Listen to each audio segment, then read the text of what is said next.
Good evening, everyone. My name is John Hughes. I'm the music director of the Chicago Mastersingers, and welcome to another session of CMS University. Whether you're a longtime singer with us or this is your very first live stream, we're glad you're here, and I want you to know that you are a welcomed part of this online community that we're building. Now, one of the ways that we're fostering a sense of community through this platform is the chat window on the right-hand side of your screen.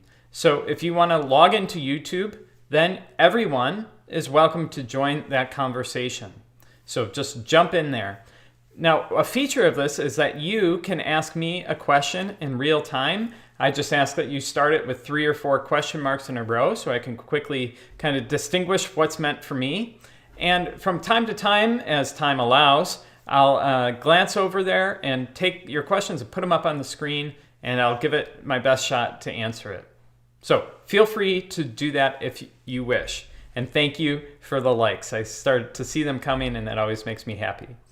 All right, our topic for tonight is considerations for approaching music from different time periods. And maybe that's a little bit of a long-winded title, but basically what we're going to be talking tonight is part of a larger topic in music called performance practice. Now, there are kind of 2 elements of performance practice that we're going to talk about. The first is trying to understand how a composer from a different time period, maybe Bach, would have heard his music performed during his lifetime, right? So what kind of instruments were at his disposal? How many singers did he have? What was the organ tuned to? So using that, kind of trying to understand what he had at his disposal, and then understanding that when we, in 2021, perform his music. The other aspect of performance practice that we're going to talk about tonight is looking at non-musical factors that might have influenced music, right? So things like religion or visual art or geography or wars, what's happening in the world. Technology, we'll see that throughout this evening, that technology really influenced the creation of music. So these kind of issues all are kind of under this umbrella of performance practice, and that's what we'll be talking about. How we can use these things when we're performing music from different time periods, how we can use this knowledge to maybe better inform our musical decisions. So we're going to start at the Renaissance period, not because it's the first period of music. Certainly there was music well before 1400, but it's just for the sake of time tonight. I don't want to keep you up too late here on a work night. We're just going to start here, and we'll go through period by period, looking at all these different aspects of technology and visual art and religion, talking about that and talking, of course, about the music and listening to an example of that period's music after each section. So let's start with the Renaissance period. The Renaissance period, as we all know, is really kind of this period of rebirth, right? And as you can see from this painting by Da Vinci, just like in the art world, the music world had similar traits. So very kind of restrained quality, very orderly and balanced. We see this sense of symmetry throughout music and art. And we also see this kind of sense of a sigh, this just kind of beautiful, uninterrupted quality of Renaissance art and music. And I think you see this not only in this painting, but in the music of the period. So just a few things just to keep in mind. Here in this period, music was really almost exclusively written for the church, or primarily. There certainly was secular music, but the focus of composers was on sacred music. And it was primarily written for male voices, right? Either choir boys or adult men and who are singing in their falsetto.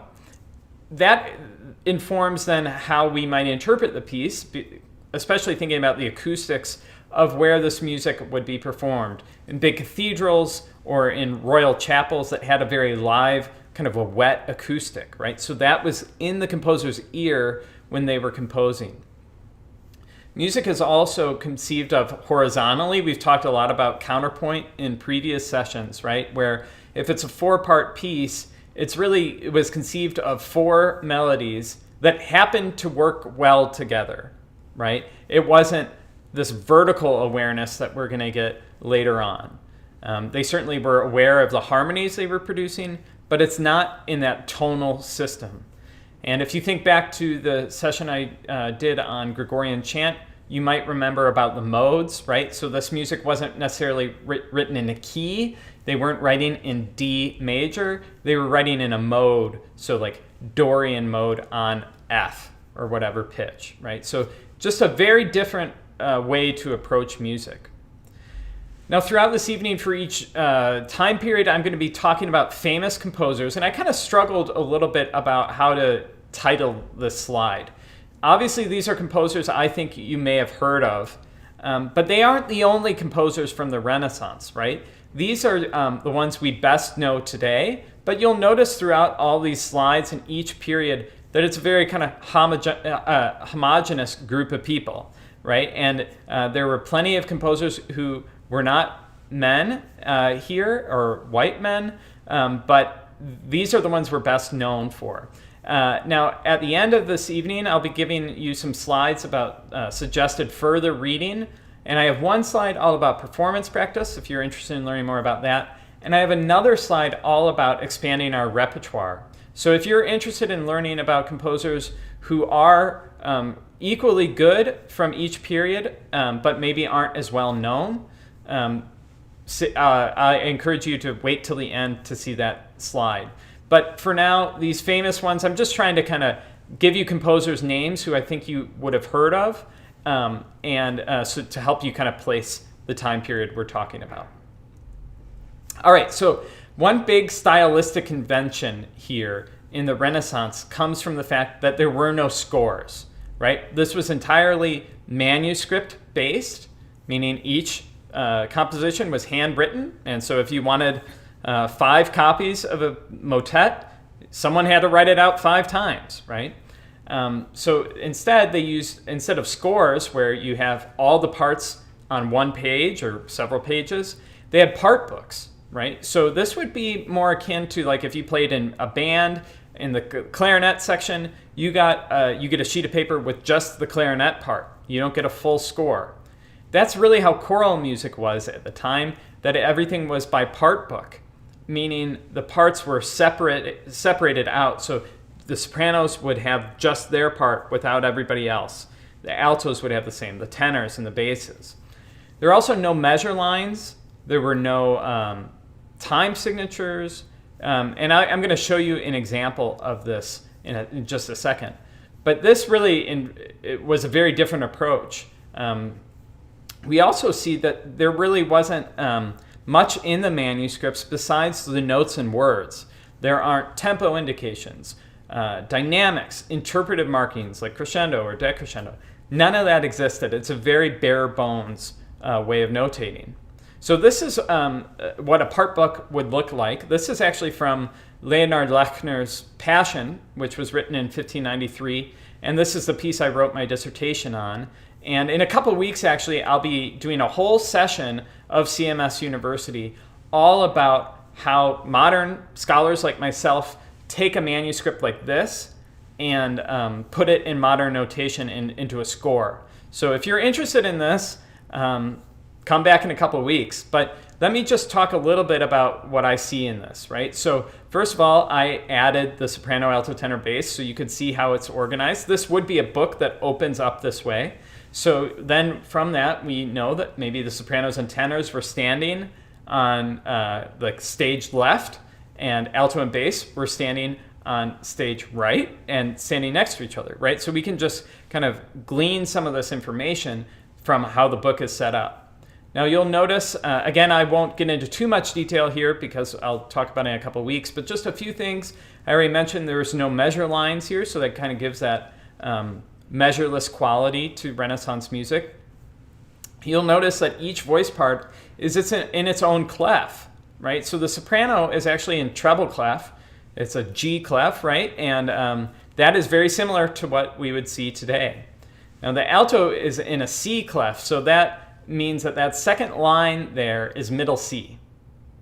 So that's how that looks. The tenor is actually in what we would call now alto clef, where the middle line is middle C. And the bass looks like a bass clef, and it does denote where F is, which a bass clef does. But instead of being on that fourth line, it's on the middle line. So that middle line is F.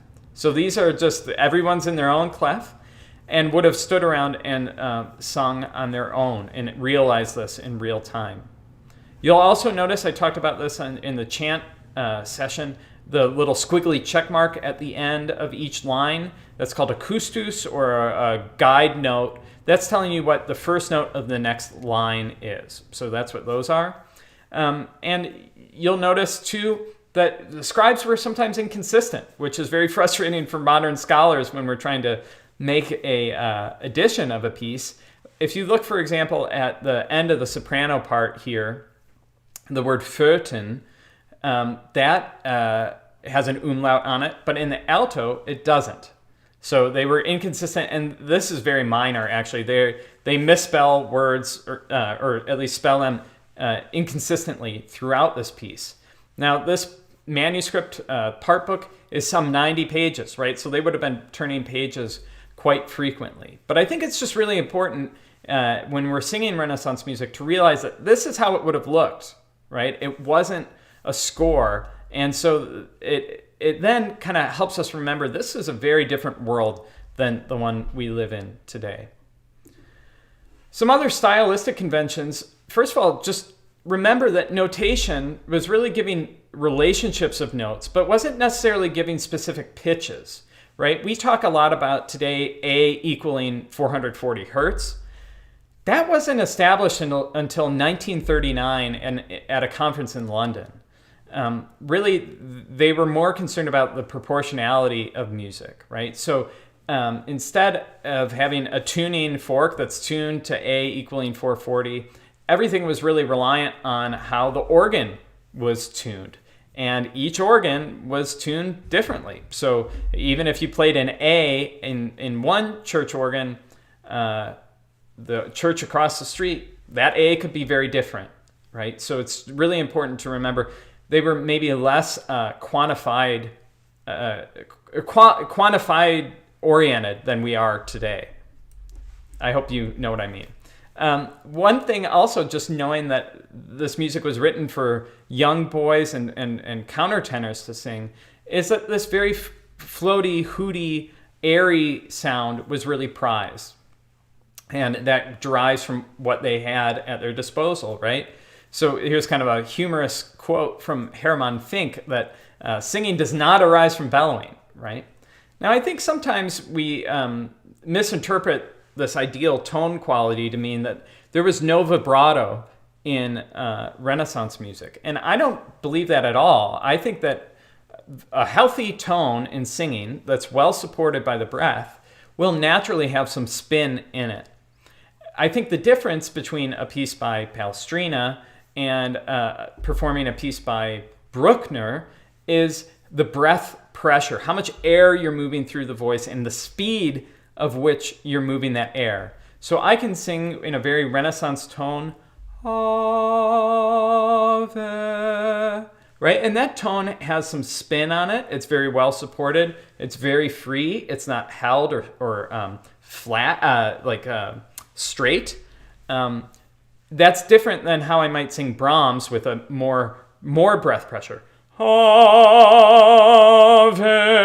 where I'm really moving more air through. So just remember that we don't have to throw the baby out with the bathwater in Renaissance music. So I gave you a little preview of the piece we're going to listen to. We're not going to listen to to the entirety of every piece, but for this we're going to listen to the William Byrd Ave Verum Corpus, really a quintessential Renaissance motet, and this is a really great recording by the group Tenebrae.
So I'll just end it there. It's beautiful, but it was just going to repeat the ending with a little amen tacked on.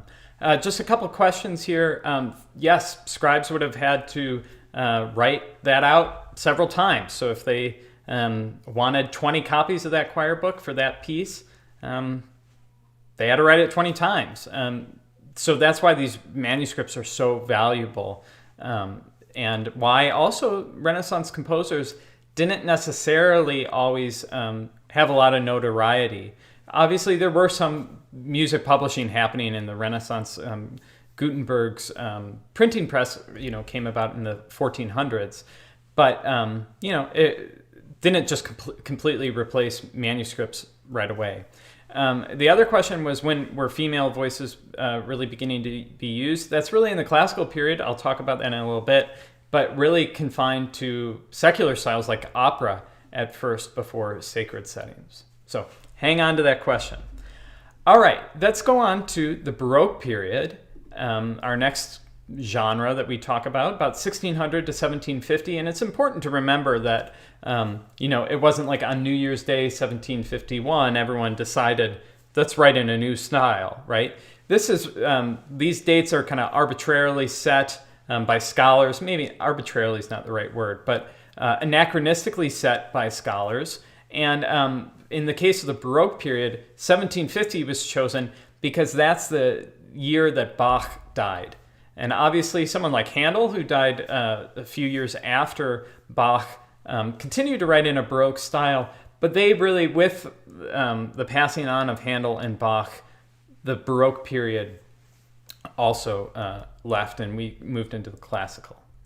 Okay, so in the Baroque period, we see expansiveness, right? Grandeur, impressive artworks, architecture, and music, right? It just gets bigger and bigger. This is the period of Rococo, right? So just ornateness and very dramatic, right? So big in this artwork, lots of action, lots of detail, lots of color, vibrancy. And we see the same in music.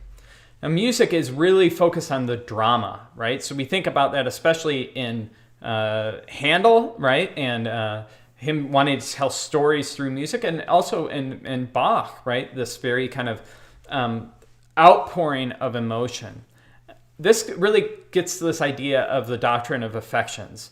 This thought was that certain key signatures, D major, could change the listener at a biological level. They thought it actually excited biochemical changes in the body. And so they would write music in certain keys or certain rhythms, or use certain dance forms to convey a certain effect or emotion, and that the listener would be sensitive to that, right? In a way that maybe modern ears aren't today. In the Baroque period, we also see kind of a shift of instrumental music becoming equal to vocal music, right? So Palestrina, for example, a quintessential Renaissance period composer, really only wrote choral music, or at least that's how he's known today. Bach, obviously we love his choral music, but he wrote a ton of instrumental music. So we see this kind of equalizing of artistic output. We also see this period of the Reformation and Counter-Reformation. Of course, that started in 1517 with Luther, but it really developed through the Counter-Reformation through the Baroque period with the Reformation and the Counter-Reformation, and led to a tremendous amount of artistic production. Music was still mostly contrapuntal, mainly focusing on those horizontal lines, but we do see a movement toward tonality and a greater vertical awareness throughout this period. So here are some famous composers. I'm sure you've heard of most of them. Obviously, the biggies are Bach and Handel, but remember, they're really the end of the Baroque period. They're the peak of the Baroque, but all these other composers came before them and really laid the foundation for them to stand on. Now, stylistic conventions, we start to see books about music being written, and we look at these for guidance about how to interpret music from the Baroque period. And these ones here are all instrumentally focused, but they can tell us a lot about just musical culture. And if instruments were designed a certain way, we can then kind of infer that that's how the voice was treated as well. Some other things that we can glean from the instrumental world is some innovations that happened, right? So if you are familiar with modern organs, they have this thing that looks like a gas pedal. And if you want to get louder, you press it down. And if you want to get softer, you let it up. That's called a swell pedal. Well, that controls the dynamics, right? That wasn't invented until 1712, though. So we can kind of think about how did composers think about dynamics before then if that wasn't really available to them, right? So we see this kind of terraced dynamics of if you want it to be louder, you add more people. You add more singers, you add more instruments to up the volume. And if you want it to be softer, you remove the forces, right? So you have different sections resting. So some of this we can kind of glean from the technology. The other big advancement here is the violin bow. So this picture here on the top, she's holding a Baroque bow, and you can see that it's more concave than a modern bow, the Tort bow on the bottom, which is convex. Maybe I said those backwards. I don't know. But it's one is shaped this way, the other is shaped this way. And the innovation of a modern bow is that the bow pressure is then equal throughout the bow length. So as you get to the tip, it's equal to when it's toward the frog.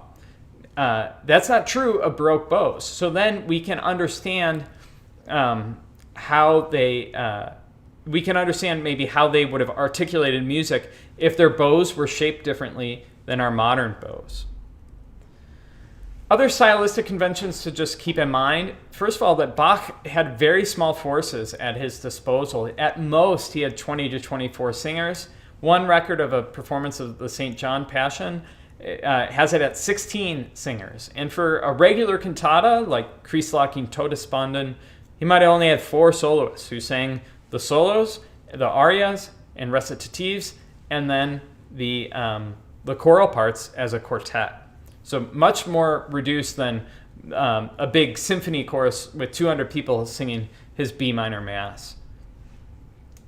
We also can look to instruments to understand vocal tone quality, knowing that the harpsichord was kind of the primary keyboard instrument, as well as reed instruments. Maybe that informed how the vocal tone was. Maybe it was like that thinner, reedier vocal tone to match what instruments were playing with it. It's important to remember that the metronome wasn't invented until 1812, 62 years after the end of the Baroque period. So when composers wrote allegro, that couldn't mean a certain number of beats per minute, of 100 beats per minute. Rather, it meant a feeling, and that again, that's that doctrine of affections, right? It's meant to be a mood versus a quantifiable speed. Again, pitch varied widely up to a fourth across organs, and of course that was how choirs tuned in these sacred settings. So pitch still isn't really set either. One thing to be aware of is that a lot of Baroque specialists today tune A to 415, which is lower than 440.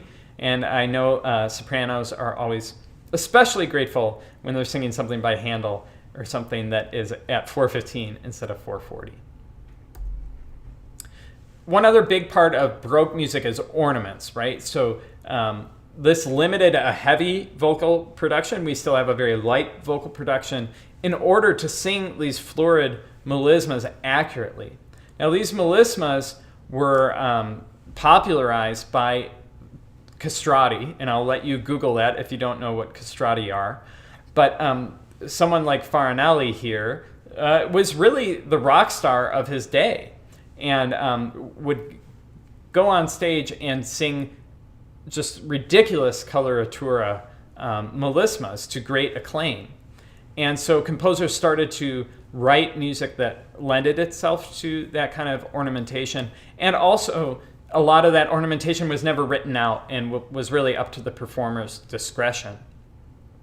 This affected the form of music, in particular the da capo aria. Da capo meaning head. So this is A, B, and then you go back to the A section, the da capo. And on that repeat, that's when the composer or the performer would really show off with these vocal acrobatics. So just remember this period is really kind of inspired by the castrati. Now, one other thing, before we listen to our Baroque piece, the Gloria from the Bach B minor Mass, I just wanted to take a minute and show you the score. I've talked a few times about, being in choral literature class in grad school and having to identify, being shown a blank score like this and having to identify the piece and the composer. And one thing, you can almost just tell it's Bach just by how much ink is on the page, right? There's just a lot going on, a lot of 16th notes. So you're like, oh, it's probably Bach. But then you can tell just by the text, the Gloria in excelsis, okay, this is Gloria. That means it's likely from a Mass. And also the 5 voice parts here, this is something that Bach often would go back to. We see him do 5 voice parts in his Magnificat, in Komm, Jesu, komm, and other places. So Baroque music has a definite look to it, and especially sound as well. So let's listen to this short movement from the B minor Mass.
Monica, that's on my bucket list too. I can't wait to do that one day. All right, let's go on to the classical period, 1750 to roughly 1820. This is the age of enlightenment and reason, right? Powdered wigs, although we saw that in the Baroque period as well. Just very elegant, right? And self-controlled, balanced, proportionate, and it almost really prized structure and form over emotion, right? It's not that someone like Mozart didn't write passionate music, but it's always kind of within a box and form, more so than other music. So here we see this music becoming more paramount than the text. This is kind of a back and forth throughout music history.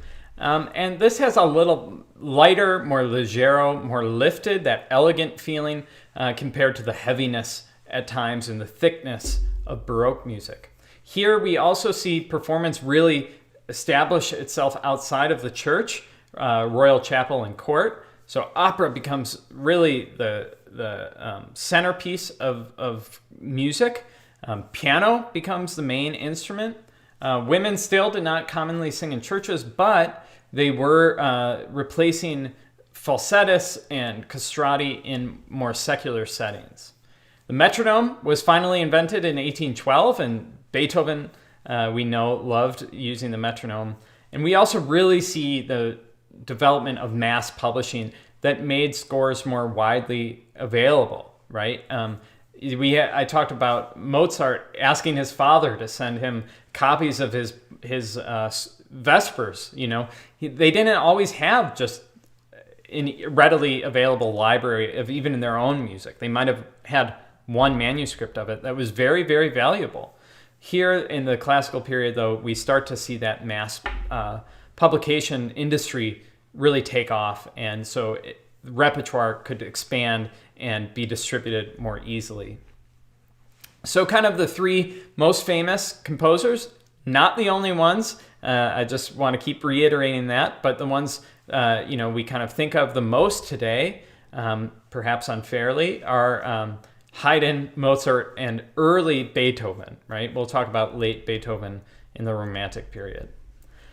So this period, again, this elegance and restrained quality leads to kind of not a lot of extremes in tempo or dynamics. Choir sizes continue to be fairly small. At Esterhazy, the state where Haydn spent most of his career, although in the bigger cities like Vienna, the performances were getting larger.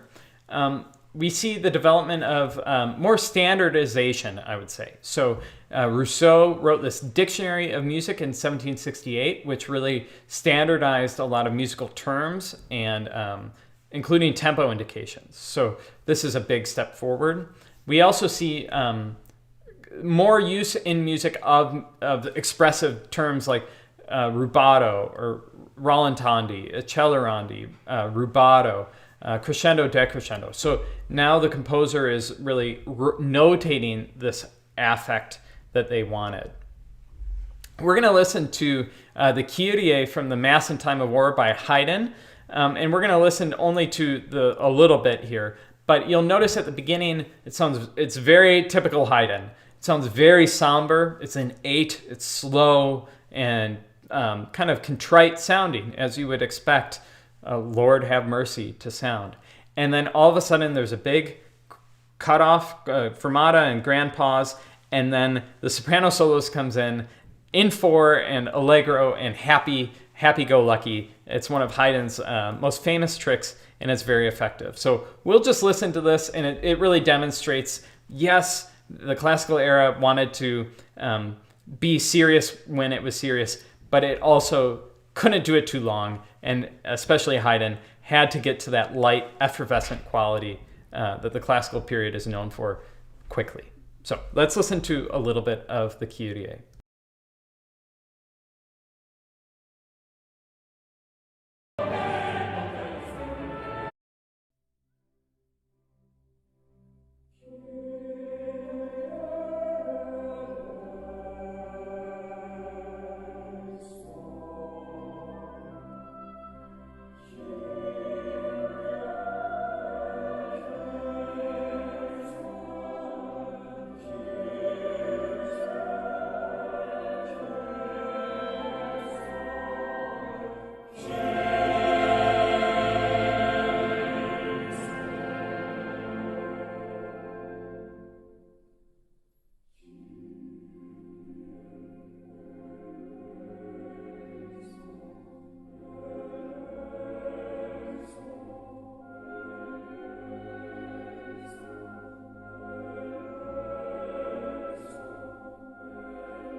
A fun way to start the piece.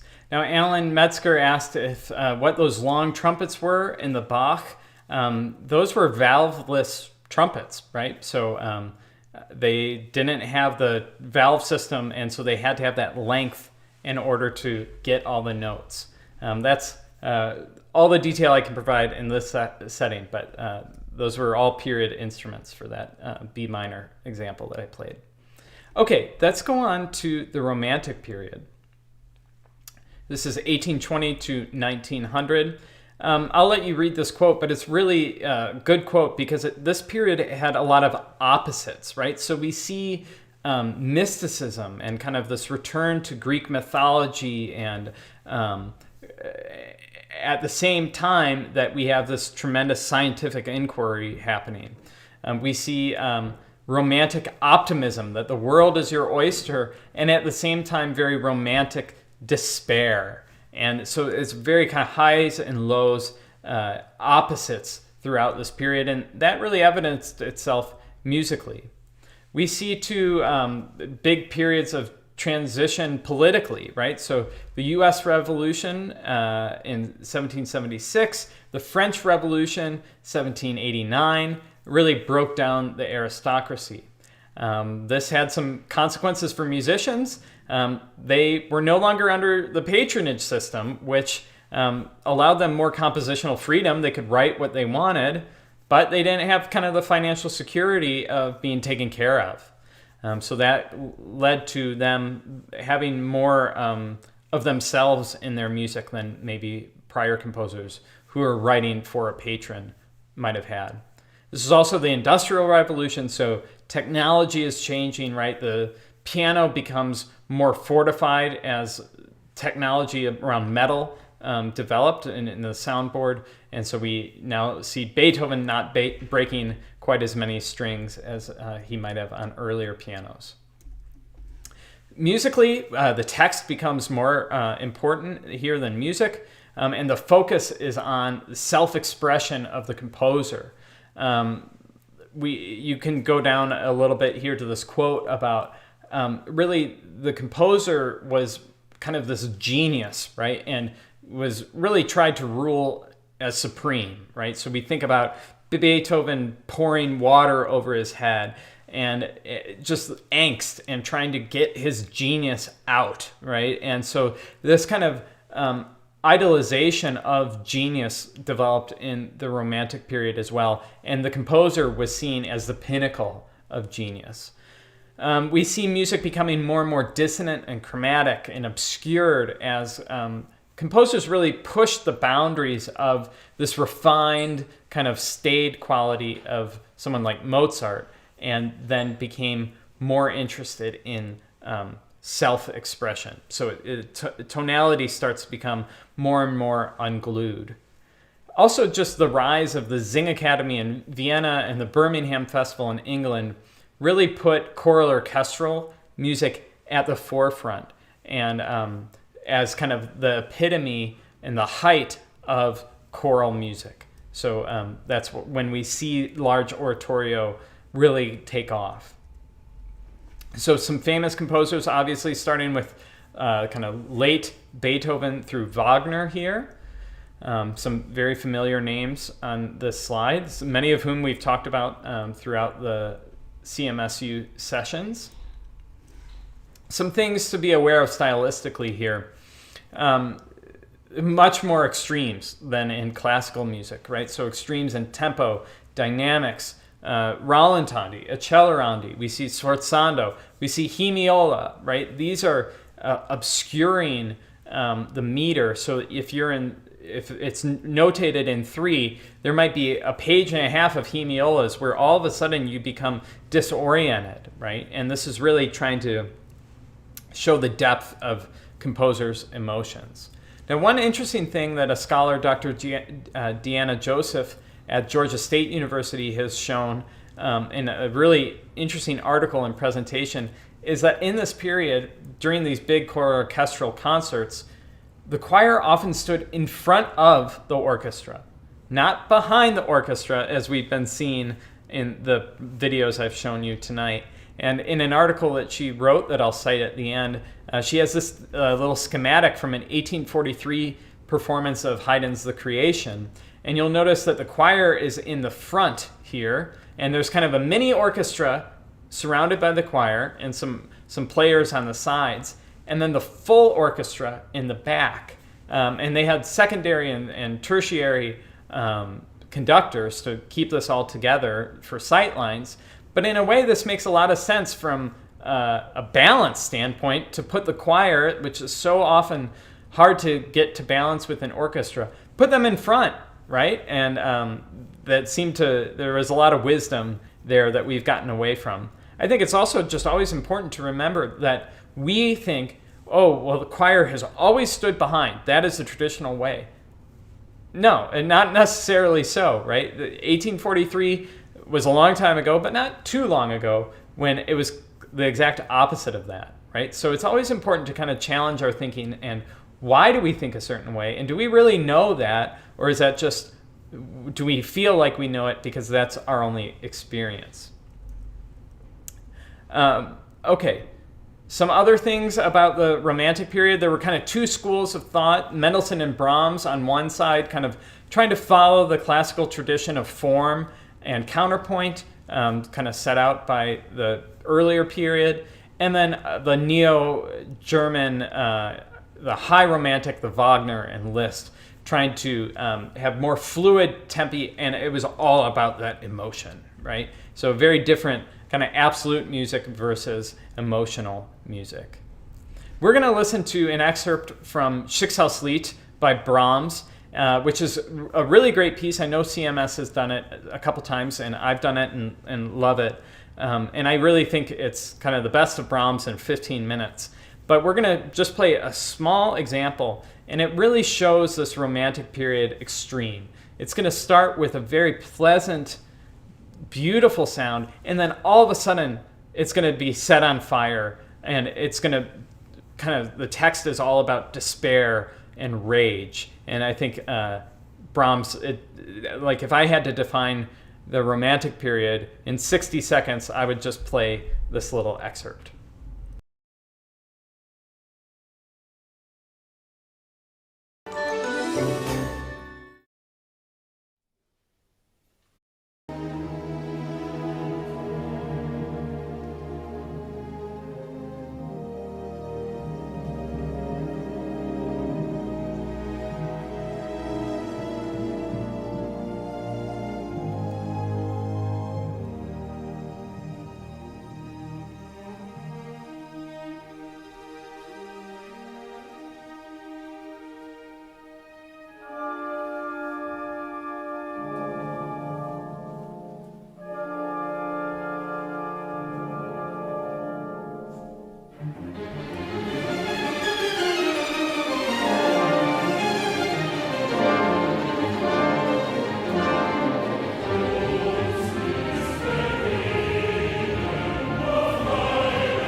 So here you just get a sense, like even in that 60 seconds, there's like 4 or 5 different musical ideas, and they're all just back and forth, and it's all about that expression of what's happening in the text, and it's just very effective. Brahms somehow weaves all of that together so nicely.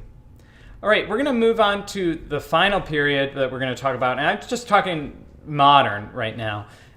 Some people might say, well, the modern period's over, and now we're really in a contemporary period. It's a little hard to know where you are when you're in it. So, for the sake of these online things, we're going to define this as just the modern period.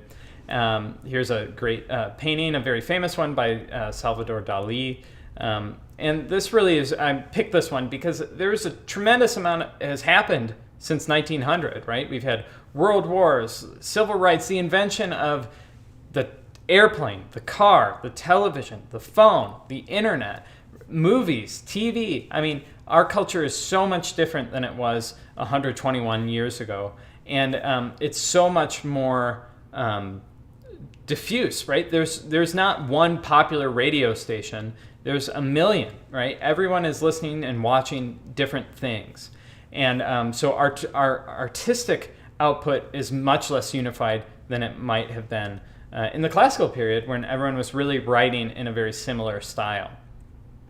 Now, we're going to talk very briefly about each of these 6 subgenres of modern music. And you'll see that not every composer fits neatly into one. But the first one is this Impressionism. This is music of people like Debussy and Ravel. It seems to really, in my mind, be associated with France, and associated in particular with these paintings by Monet, the Water Lilies series, where it just feels suspended in space, right? Like there's just a vagueness of when things start and end, and it just has this kind of floating quality that not only in this painting but in this music. And the example that came to my mind when I was picking these pieces was the Prelude to the Afternoon of a Faun by Debussy, which is not a choral piece, but I think does really depict this Impressionism really well, or encapsulate it really well. So we're going to listen to just a minute of that at the beginning.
Sorry, I wish I could play more, but I'm watching the clock because I want to play other examples. But that just has that suspended quality, doesn't it? And it's so lovely, but very different than anything that came before it. Very distinctive style. The Expressionism is really Schoenberg, Berg, Webern, very kind of the second Viennese school, we might say. This is where rhythm is a key element. We see serialism, atonal music, misaccentuated text, and also absolute music or objective music, which really is about the music itself. It's not necessarily about the text. Now, this piece, Friede auf Erden, Peace on Earth by Schoenberg, is not necessarily the greatest example of Expressionism, but I do think it's a really important work in this kind of subgenre. And it is an atonal, and it's really when it's ungluing, It's like a bowl of overripe fruit. It's just so far into being ripe. And this, again, isn't atonal throughout. There are little points of tonality. And I find it to be a deeply moving piece and very expressive in its own way that's very different. So let's just listen to a little bit of this piece. You'll see how chromatic it is, how kind of intellectually conceived it is, but at the same time, it is very emotional. So enjoy this.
That one always, it almost sounds like that Salvador Dali painting with that descending chromaticism. It just feels like people are melting at times. But then that alto line at the very end there is just so lush and beautiful. It's a great piece. If you should all go listen to it afterwards and listen to the whole thing and listen to it a couple times, because the more you hear it, the more you'll get into it. The next subgenre would be neoclassicism. This is kind of a return to that form and craft, right? The prizing craft of composition. So here we see people like Hindemith, Milhaud, Poulenc, Britten, and Persichetti, and they are hearkening back to that classical style, but updating it with rhythmic drive and changing meters and asymmetrical meters and accents, but still very kind of heady and intellectual music. So we're going to listen to the Kyrie movement from Persichetti's Mass. Persichetti might be better known for his orchestral works today, but he wrote a lot of very fine choral music as well. Great American 20th century composer. So let's take a listen to the Kyrie from his Mass.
The next period or subgenre would be nationalism, where certain countries develop their own style.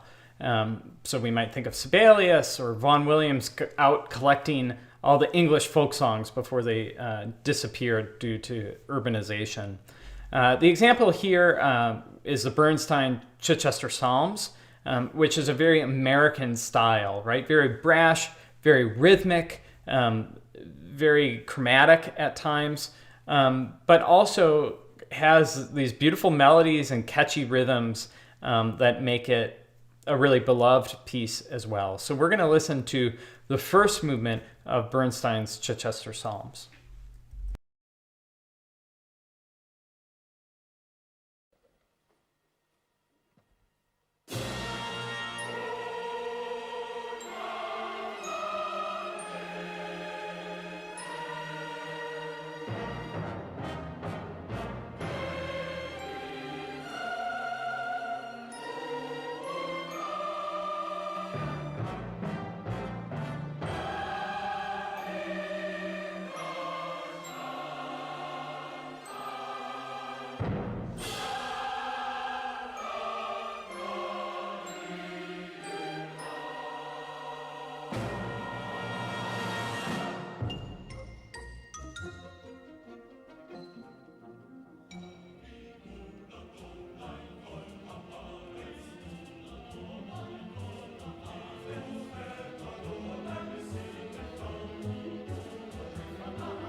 I love seeing all of you chime in who've sung that piece. It can be a challenge with a lot of text, a lot of fast rhythms, but it's such a jubilant piece, and it's fun to see Bernstein conduct it himself there. Okay, a couple more subgenres. Avant-garde. This is really when we start to see non-traditional notation develop. So one big marker of this would be the Sprechstimme, right? So speech voice. And we're going to hear that in another piece by Schoenberg, the Perrault Lunaire. This piece can maybe be a little challenging to listen to your first time, but we're only going to listen to a couple minutes, so stick with me. This piece, Perrault, is really, really important in the 20th century because of how it's orchestrated, because of the Sprechstimme, because of his drama, right? It's really grew out of these Viennese cabaret shows. So this is a very fine performance that we'll listen to here or watch in just a minute. The other example of kind of non-traditional notation is composers like R. Murray Schafer, who's a Canadian composer. we're going to listen to his piece called Sun, and I have a score here that I want to show you, and the video we'll be watching actually is. But let me show you here. This is the score. He actually draws all of this himself, and then it's copied. So this is called Sun, and it's all like this, right? So this is the sunrise. And we see this a lot in the 20th century, just experimenting with what does this kind of, what does notation need to, what does it need to say? Do we really need measures and time signatures? Here's the climax of the piece at letter F. So this is really fun, and I think by having that scrolling score video, you'll see how people can interpret this music and perform it today. So first we'll start with Perrault Lunaire and then go on to a little bit of Sun. Not too long on either of these.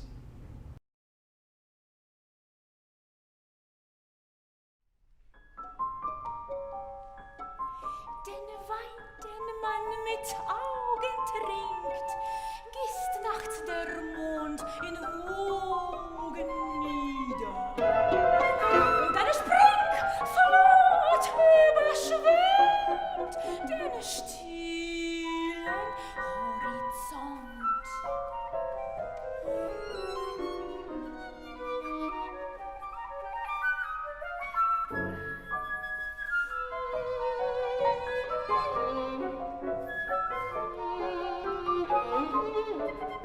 Gelüste, schauerlich und süß.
So you can see actually that R. Murray Schafer piece isn't all that complicated. It just looks scary because it's different than what we might be used to.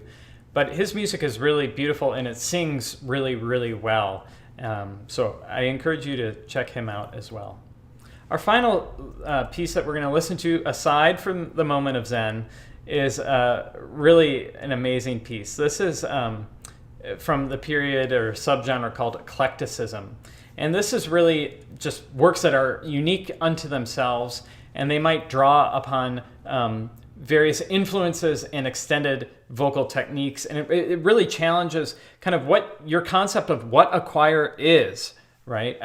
We might have a very traditional sense of singing Western European music with robes on, but really choir can be anyone who's singing together, right? And so that is what this subgenre challenges us to do.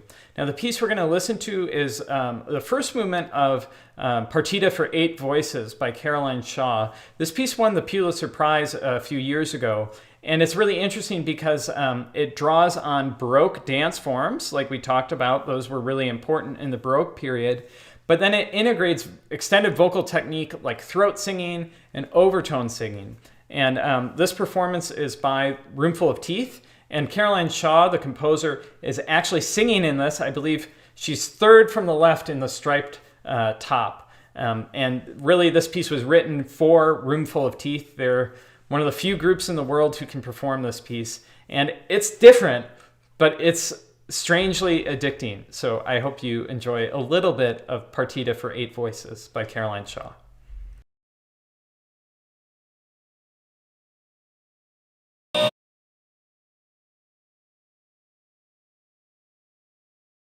Through the middle. To the side. To the side.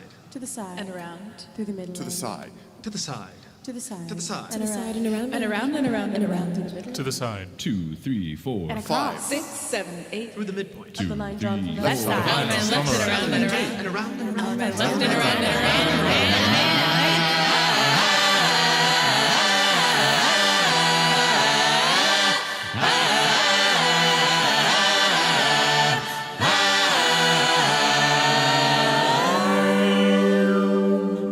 The square divided horizontally and vertically in 4 Wall is longer than divided into 4 equal parts. Follow your neighbor, grand swing through. The A line red centers diagonal lines from the lower left corner side toward and the upper midpoint right of the corner.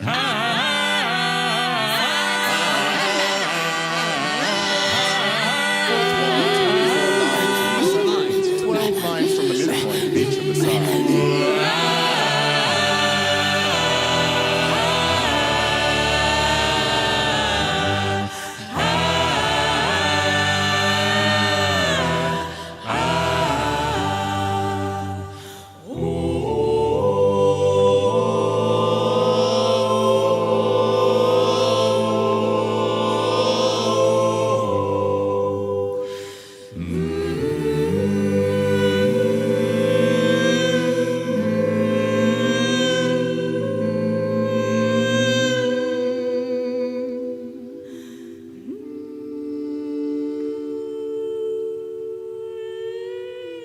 The detail of the pattern is movement. The detail of the pattern is movement. The detail of the pattern is movement. The detail of the pattern is movement. The detail of the pattern is movement. The detail of the pattern Of is the movement. pattern is The detail of the pattern. is movement. The detail of the pattern is movement. the detail of the pattern is movement. The detail of the pattern is movement. The detail of the pattern is movement. 4, 5, 6, 7, The detail of the pattern is movement. 8. The detail of the pattern is movement. The detail of the pattern is 3, 4. So I encourage you to check out Caroline Shaw. She's got some amazing stuff. And one of the big things that I preach all the time is that beautiful things aren't always pretty things. And I find that piece to be really moving and really beautiful in a way that might be different than Abendlied by Reinberger, but it's equally interesting and worthy of our time. So just something to think about. But it is a departure, and that's why it's in that eclecticism vein. I hope this has been an interesting way to spend a Monday evening. Thank you for joining me as we've explored issues of performance practice, and maybe it's given you some insights into how to listen and eventually make music differently. I hope you'll join me next week when we'll be talking all about Stravinsky's Symphony of Psalms for another one of our Inside the Score sessions. This is a really important work in the 20th century that isn't often performed today, and we'll talk about why, but it's a beautiful, beautiful piece that means a lot to me, and I'm excited to share it with you. So make sure, if you aren't registered for that you do so. You can use the Eventbrite link in the video description below. You can also like this video, subscribe to our channel, follow us on Facebook, share this with a family member. We really are proud of this series and want to have it available to everyone who is interested. Now, if you've missed a previous live stream, you can always go back on our channel and watch recordings all the way back to August of the work we've been doing. Finally, if you're interested in making a donation, the links to these donation pages are in our video description as well, and I want to thank you in advance for any support you can give us. Now, before our moment of Zen, I want to quickly share some selected reading lists with you. For the first slide here, this is about performance practice if you want to learn more. In particular, I'd recommend the Martha Elliott book, Singing in Style. That's a huge resource focused only on singing, which is really important, as is the Gerritsen book on choral music history, style, and performance practice. So I'd check those two out. If you're interested in learning more about how choirs used to stand in front of the orchestra, Deanna Joseph's article is here from the Choral Journal in 2014. Now, I promised I'd share some ways to expand our knowledge of repertoire. And so here's some resources for that. I'd recommend this first one, Anna Beer, Sounds and Sweet Airs, The Forgotten Women of Classical Music. I'd check that out. As well as the Catherine Roma, The Choral Music of 20th Century Women Composers. And then I've talked about some of these other books as well about composers of color. So please check those out so that we help diversify the classical art music world that we all love so much. Finally, our moment of Zen tonight is Di Torrente in Via from Handel's masterpiece, in my opinion. This is the best piece he ever wrote, Dixit Dominus. It's very difficult, it's fast, and a 5-part choir, but it's beautiful. And this movement is not fast, it's kind of slow, but I chose it because it's a good example of kind of historically informed performance practice today, where we have a smaller orchestra, smaller choir, and period instruments. So I hope you enjoy this movement from Dixit Dominus.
Thanks again, everybody. I hope you're staying healthy and well, and I'll hope to see you next week for another session of CMS University. Until then, take care and have a good night.